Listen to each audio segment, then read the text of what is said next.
네, 안녕하세요. 월가제입니다. 앞으로 시즌3에서 다룰 이야기들의 배경 지식을 좀 쌓기 위해서 오늘은 옛날에 썼던 칼럼을 기반으로 이제 AI와 엔비디아 이야기를 좀 해보겠습니다. 그래서 오늘의 주제는 엔비디아 투자자라면 반드시 알아야 할 AI의 4대 요소입니다. 간단히 5분 동안 AI 역사 이야기를 해보죠. 아니 무슨 고리타분한 역사 이야기냐 싶으실 수도 있는데 이런 문맥을 아셔야지 왜 지금 엔비디아가 그렇게 핫한지 제대로 이해할 수가 있습니다. 이제 대중적으로 딥러닝이 알파고부터 챗GPT까지 엄청난 혁신을 일으키고 있는 건 이제 2010년대 들어서부터이지만 사실 최초의 인공신경망 알고리즘은 1957년 코넬대 심리학자 로센블렛의 퍼셉트론 알고리즘으로 거슬러 올라갑니다. 오늘날의 딥러닝 모델은 이런 퍼셉트론의 확장된 형태를 겹겹이 쌓아올린 형태를 이루고 있죠. 그러나 1969년 민스키와 페퍼트가 수학적으로 퍼셉트론이 AND OR 같은 선형 분리가 가능한 문제만 풀 수 있고 XOR 문제는 풀 수 없다는 것을 증명하게 되는데요. 이 퍼셉트론 알고리즘이라는 것은 결국 어떤 주어진 샘플 데이터를 잘 구분하는 이런 선을 학습하는 알고리즘입니다. 왼쪽 그림에서 보시면은 이 빨강색과 초록색 데이터를 잘 구분하는 이 직선이 무엇인지를 이제 알고리즘이 찾아내면 이제 새로운 데이터, 그러니까 무슨 색인지 모르는 어떤 데이터 포인트가 출현한 경우에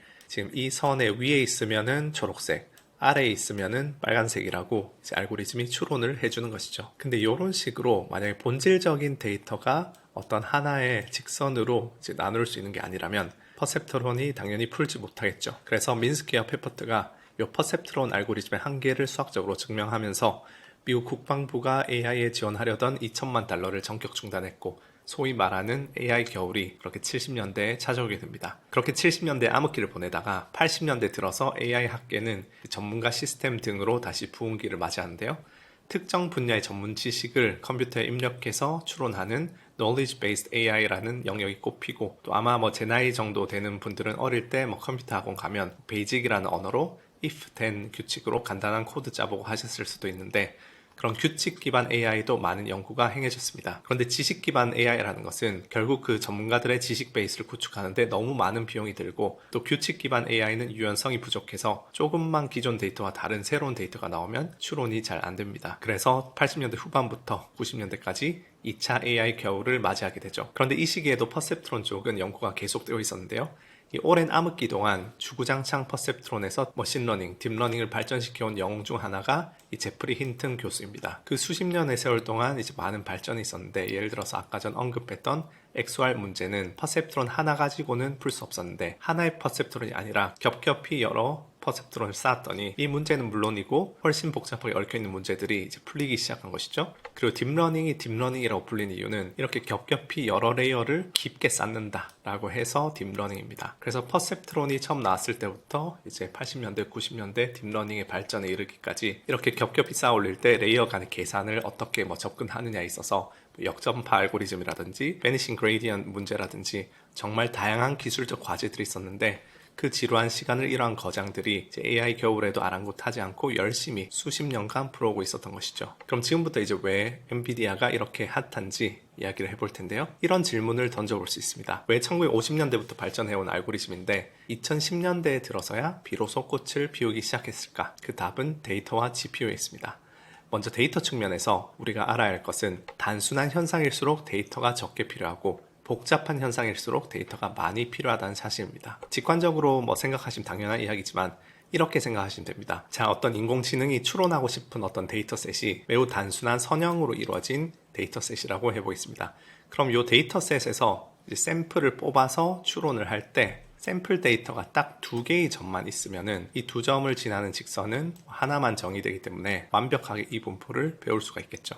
근데 원래의 데이터셋이 이제 직선이 아니고 좀 더 복잡한 요런 U자형 곡선이라 해보겠습니다. 그러면은 내가 이제 샘플 데이터 포인트가 두 개밖에 없다고 하면은 요런 U자인지 아니면 요런 U자인지 샘플 데이터 상으로는 알 수가 없겠죠. 최소한 포인트가 세 개가 있어야 제대로 이 원래 데이터 분포를 추론할 수 있습니다. 그래서 기술적으로 표현하자면 파라미터가 많은 모델에 너무 적은 데이터를 주면 과체적화가 일어난다. 그렇게 표현할 수도 있는데요. 사실 그냥 직관적으로만 이해하시면 됩니다. 복잡한 현상일수록 복잡한 모델이 필요하고 복잡한 모델일수록 학습하는 데 있어서 기하급수적으로 많은 데이터가 필요하다. 그리고 인간의 언어라든지 이미지 인식 이런 문제들은 그런 선이나 곡선과는 비교도 안 될 정도로 복잡한 현상입니다. 그렇기 때문에 딥러닝 알고리즘 자체도 과거 퍼셉트론과는 비교도 안 되게 거의 수억 개 쌓아올린 그런 복잡한 알고리즘이 되는 것이고, 그 알고리즘을 제대로 잘 학습하기 위해서는 엄청나게 많은 억 단위, 조 단위의 데이터가 필요한 것이죠. 그리고 그 데이터가 2000년대 후반, 2010년대부터 인터넷의 발달과 함께 폭발하기 시작했습니다. 그리고 그 과정에서 이 데이터를 쥐고 있는 기업들이 그 데이터의 우위를 이용해서 지금 전부 거대 플레이어가 되어 있죠. 대표적인 것이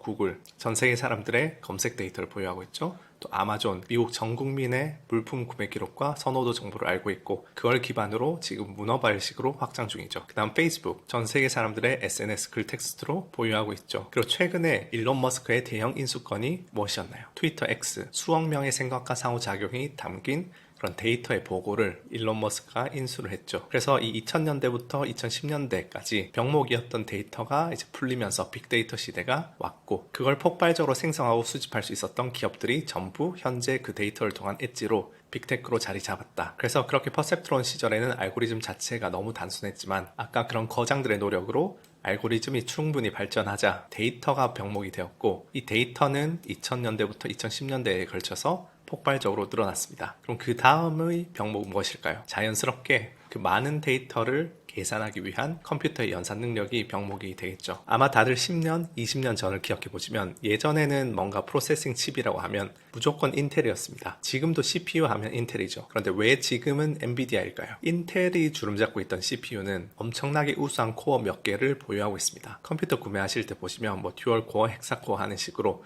2개, 8개, 16개 코어 등이 있죠. 그 코어 하나하나의 성능은 압도적입니다. 반면에 엔비디아가 팔고 있는 이 GPU는 어떨까요? GPU는 그래픽을 프로세싱하기 위한 연산 처리기입니다. 여러분의 모니터에 있는 픽셀 하나하나의 색을 병렬적으로 함께 쏴주는 그런 프로세서죠. 해상도가 만약에 3840에다가 2160이라면 830만 개의 픽셀을 동시에 계산해야 합니다. 그런데 그 색상을 계산하는 것 자체는 그렇게 무거운 계산이 아니라 사칙 연산 정도의 쉬운 계산입니다. 대신에 모니터의 색상 표시를 잘 동기화해서 한꺼번에 보여줘야 하기 때문에 그 쉬운 계산을 병렬적으로 행할 수 있어야죠. 그렇기 때문에 소수의 코어 하나하나가 엄청나게 우수한 성능의 연산을 하는 CPU와 달리 GPU는 간단한 사칙 연산을 할 수 있는 코어가 수백 수천 개 있고, 그들이 이제 대량의 연산을 병렬적으로 잘 처리할 수 있게 최적화되어 있습니다. 그런데 재미있게도 딥러닝 알고리즘에서 필요한 그런 연산들이 정확하게 이렇게 사칙 연산 수준의 쉬운 연산을 대규모로 병렬적으로 처리하는 것이었습니다. 그래서 실제로 딥러닝 모델을 학습시켜 보면 CPU로도 학습은 시킬 수 있는데 GPU로 돌리는 게 수십 배로 빠릅니다. 그렇기 때문에 2010년대부터 본격적으로 GPU 수요가 늘기 시작했고, 이런 병렬 연산 처리 니즈가 딥러닝뿐만 아니라 블록체인 쪽에서도 늘어나면서 본격적으로 엔비디아 주가가 폭등하기 시작하죠. 이제 2016년도 그때가 이제 이세돌 씨와 알파고가 대결을 하던 시점, 제가 그 해에 이제 트레이딩 쪽에서 AI 분야로 틀어서 이제 대학원에 갔었는데, 당시에 핫했던 혁신이었던 이미지넷이 파라미터 개수가 한 2천만 개 정도였을 거예요.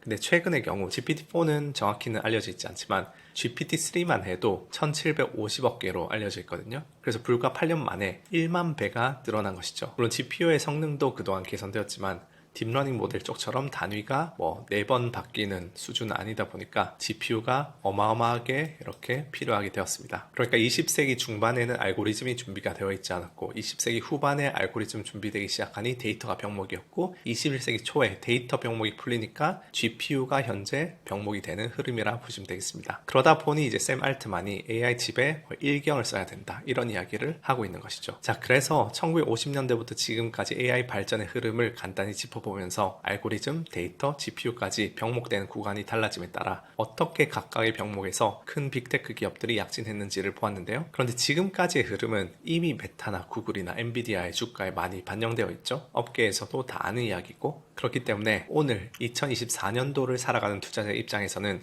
그 다음은 무엇인가가 중요합니다. 그래서 이 다음 시간에는 이 AI와 엔비디아 이야기를 이어서 GPU 병목이 해소된 이후에 여러 산업의 이야기를 좀 해보도록 하겠습니다. 감사합니다.